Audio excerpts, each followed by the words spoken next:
ചിരിക്കുന്ന നിനക്കൊക്കെ ദൈവം തന്നിരിക്കും. നോക്കിക്കോ, തന്നിരിക്കും, ദൈവം തരും. നോക്കിക്കോ, എന്റെ കണ്ണീരുണ്ടാവും. ഞാൻ ശപിച്ചാണ് പറയുന്നത്. പല എപ്പിസോഡിൽ നടന്ന സംഭവങ്ങളാണ്. അപ്പോൾ ഇതിൽ അനുവിൻ്റെ കിറ്റ് എടുത്ത് അനു പറയുന്നത് ആര്യൻ ഒളിപ്പിച്ച് വെക്കുന്നത് കണ്ടിട്ടുണ്ട് എന്നാണ്. ശരിക്കും ഇത് ചെയ്തത് ഒരു തെറ്റാണ്. കാരണം ബിഗ് ബോസ് എത്രയോ ദിവസത്തിന് ശേഷമാണ് ഇവർക്കൊരു കിറ്റ് കൊടുക്കുന്നത്. കാരണം ഇത്രയും ദിവസം അവർ ഇട്ട ഡ്രസ്സ് തന്നെ ഇട്ട് 2 ദിവസം കൊടുക്കും, അങ്ങനെയൊക്കെയാണ് ഇവർക്ക് കിട്ടിയിട്ടുള്ളത്.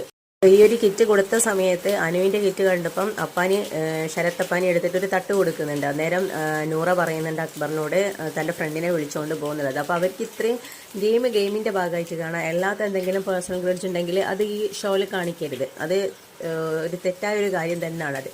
അപ്പോൾ അതിൻ്റെ പേരിൽ അനു പറയുന്നുണ്ട് ആര്യനാണ് ഒളിപ്പിച്ച് വെച്ചത് എന്നുള്ളത്. പക്ഷേ ശരത്ത് പറയുന്നുണ്ട്, ഇതിൻ്റെ മുൻപത്തതിൽ ശരത്ത് റന്നനോട് പറയുന്നുണ്ട് എനിക്കറിയാം അത് ഒളിപ്പിച്ച് വെച്ചിട്ടുണ്ട് എന്നുള്ളതെന്ന്. പക്ഷേ ശരത്തിനോട് വന്ന് ചോദിക്കുമ്പോൾ ശരത്ത് പറയുന്നത് രാത്രി നേരം വെളുക്കട്ടെ എന്നുള്ള ആ ഒരു മറുപടിയാണ് കൊടുക്കുന്നത്. പക്ഷെ അനു ചോദിക്കുന്നത് തീർത്തും ന്യായമായിട്ടുള്ളൊരു കാര്യമാണ്. കാരണം അവളുടെ ഡ്രസ്സാണ് ചോദിക്കുന്നത്. കുറേ തെരഞ്ഞ് നടന്നതിന് ശേഷമാണ് കാണാനായിട്ട് ചോദിച്ചത്. അപ്പം ആർക്കായാലും ദേഷ്യം പിടിക്കും. പക്ഷേ ഇങ്ങനെ ശപിക്കേണ്ട ശാപവാക്കുകളൊന്നും പറയേണ്ട ആവശ്യമില്ല. കാരണം എന്താ വെച്ചാൽ അനുവിനെ പോലെയുള്ള ഒരു യങ് ആയിട്ടുള്ള ഒരാൾക്ക് ഒരിക്കലും ചേരാത്തൊരു സംഗതി.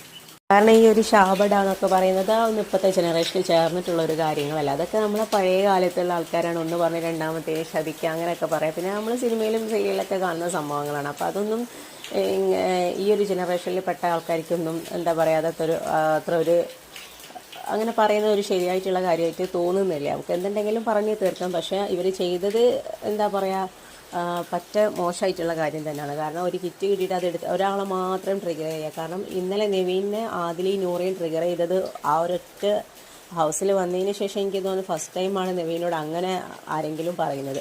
ആ ഒരൊറ്റ പറച്ചിലിൻ്റെ പുറത്താണ് നെവീൻ ഇന്നലെ പുറത്ത് പോയിട്ടുള്ളത്. അപ്പോൾ ഒരാളെ പിന്നാലെ നടന്ന് 24/7 ഇങ്ങനെ ചൊറിയാനായിട്ട് നടന്നിട്ടുണ്ടെങ്കിൽ ആർക്കായാലും ദേഷ്യം വരും.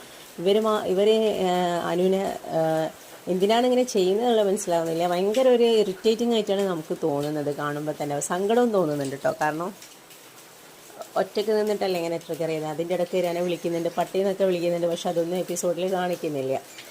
അപ്പോൾ എന്തെല്ലോ കുറേ മാനിപ്പുലേഷനൊക്കെ വെച്ചിട്ട് ഇവർ അനുവിൻ്റെ അടുത്ത് ഇങ്ങനെ പെരുമാറുന്നതായിട്ടാണ് തോന്നുന്നത്. കാരണം കാണുന്ന പ്രേക്ഷകരായി നമുക്ക് മനസ്സിലാവുന്നില്ല അനു അത്ര ഒരു മോശം ക്യാരക്ടറായിട്ടൊന്നും തോന്നുന്നില്ല. പുറത്താണെങ്കിലും നല്ല ബിഹേവും കാര്യങ്ങളും ഒക്കെ ആണ്. പിന്നെ എന്തിൻ്റെ പേരിലൊക്കെ ചിലപ്പം ഇവർക്ക് തോന്നുന്നുണ്ട് അനുവിന് ഫുള്ള് പോസിറ്റീവാണ്, അല്ലെങ്കിൽ അനു ഒരു സീരിയൽ ആർട്ടിസ്റ്റാണ്, കുറച്ച് അറിയുന്ന ഒരാളാണ്. അപ്പം മാക്സിമം ട്രിഗർ ചെയ്യുക എന്നുള്ളത് ഇവർ മൂന്നാളും കൂടി ഒരുമിച്ചെടുത്ത തീരുമാനമായിരിക്കും. അതിൻ്റെ പുറത്തായിരിക്കും ഇങ്ങനെ ചെയ്യുന്നത്. എന്തായാലും ഇത് എന്തിൻ്റെ പേരിലായാലും ഇതത്ര ശരിയുള്ള കാര്യങ്ങളല്ല. കാരണം മുന്നത്തെ സീസണിലൊന്നും ഇങ്ങനെ നടന്നിട്ടില്ല. ഒരാളെ മാത്രം ഇതാക്കിയിട്ട്